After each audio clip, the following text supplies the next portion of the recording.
गणेश विसर्जनात तरुण बुडाला. अरुणावती नदीच्या पात्रात आढळला मृतदेह. नमस्कार, आपण पाहत आहे माय इंडिया न्यूज चॅनल. मुख्य संपादक सिद्धार्थ जमदडे, प्रतिनिधी बापूराव कांबळे आणि मी सहसंपादक आदिल शेख.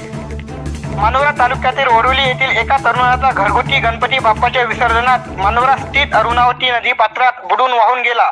त्याचा मृतदेह दुसऱ्या दिवशी दिग्रस अरुणावती नदी पात्रात आढळल्याची घटना दिनांक 8 सप्टेंबर रोजी सायंकाळी 5:30 वाजताच्या दरम्यान उघडकीस आली.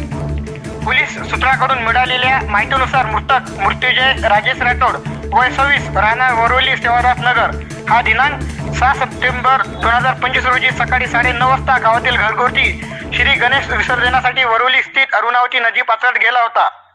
विसर्जनवेळी तरुणाला पाण्याच्या ओढ्याने ओढतच नेले तेव्हा नागरिकांनी नदी पात्रात त्याचा शोधाशोध केली, परंतु तो आढळला नाही.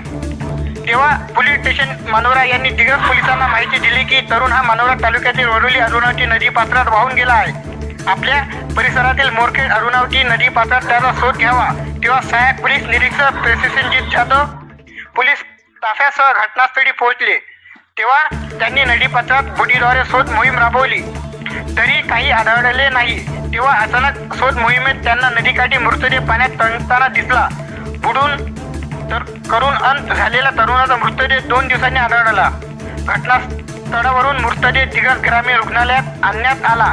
मृतदेहाचे शवविच्छेदन करून मृतदेह नातेवाईकांच्या ताब्यात देण्यात आला. मृतकाच्या पश्चात वडील, एक भाऊ असा परिवार आहे. या प्रकरणी दिग्रस पोलिसांनी आकस्मिक मृत्यूची नोंद केली असून पुढील तपास पोलीस निरीक्षक वैजनाथ मुंडे, सहाय्यक पोलीस निरीक्षक प्रसेनजीत जाधव, रवी जगताप, मोरेश्वर राठोड करीत आहे. धन्यवाद.